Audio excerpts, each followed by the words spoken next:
Good morning, everyone. How are you doing? Welcome back to my channel. I am Danielle, for those of you who don't know me. And for those of you who do, hi. Hope you're doing well. If you hear lots of noise, it's because the windows are open because it's warm. This is a cross-stitch pattern that I will link to in the description. It's a heart, an anatomical heart. It's kind of hard to show you. There we go. And I really enjoyed it. It's on 11 count Aida. And I thought, okay, well, 11 is kind of a bigger count, so I have a reasonable amount of space between the different elements, right? So all the different flowers, there's a bunch of white in between. And though that looks cool and everything, I thought I need to put this on a canvas to finish. So what I decided I would do is staple the Aida to the stretcher bars, and then I thought I would just do like a beaded tent stitch ultimately on using the squares, the graph boxes on the Aida as my guide. So that's what I'm doing right now. I've got lots and lots of beads, so I figure might as well just go for it. So I've used some check 3-cut glass beads, so they look faceted. It's really cool. Here, these are Toho's, size 8. These are a regular check C bead. I think they're size 10-ish. They're kind of different than Japanese beads. These are Chinese bicone crystals, so they're not Swarovski, they're not the good stuff. But I'm just using those for like the valves up here.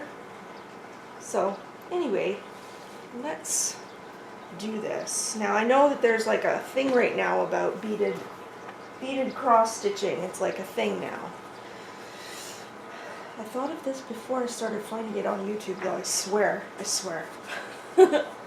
So what I like to do, essentially, I mean you don't really need an in-depth tutorial about this, but basically you come up as close as you can to a hole in the Aida cloth, string a bead on, and then go through another hole. So I'll do a few,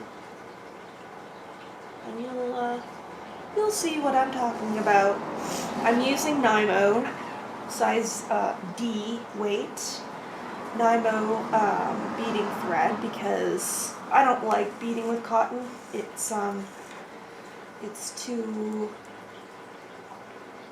tangly and it wants to break. So rather than waste my time with and waste thread, because it goes through a lot of abuse, right? So I thought I would just go with my synthetic standby here. And of course, depending on who you are and what you want your finished piece to look like, you can come up like I do from the bottom right, and then stick your bead on, and then go up across to the opposite corner on the right. So here's what I'm talking about. Hello there, Sophia. No, never mind. Just trying to bite this. So you'll see the beads all lay in one direction that way. And I find a size 10 or 11 bead fit on an 11 graph box, like an 11 size 11 Aida graph box quite nicely. The 8s do work. Here are the 8s. They're just a lot bigger, so you kind of have to be extra careful how your beads are sitting. These are 4mm bicones. They're just Chinese bicones, not Swarovski. I think I've already said that before. So they're not as shiny, but that's okay. So I'm doing the same thing with the bicones. I'm just coming up on the bottom right and then going up through the top left. But they do take a little bit of finesse. So you'll see these are the 4 bicones I just added. So when you pay attention to the direction, they'll fit in there and kind of tessellate together. And it's that tessellation, I believe, that's so pleasing to the eye when it comes to this kind of stuff. I know that some people don't really mind if their stitching doesn't always go the same direction, but here's an argument for why it looks better when it does.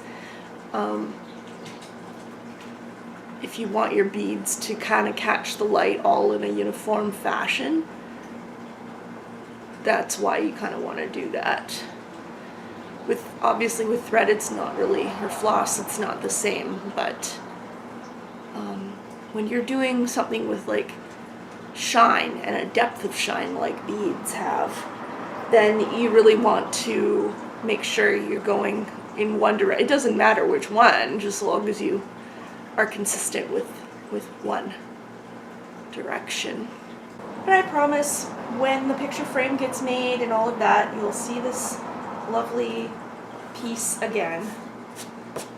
But until then, I'm going to just sign off, I think, and carry on beading, and I'll show you what this looks like when it's all done, when it gets done.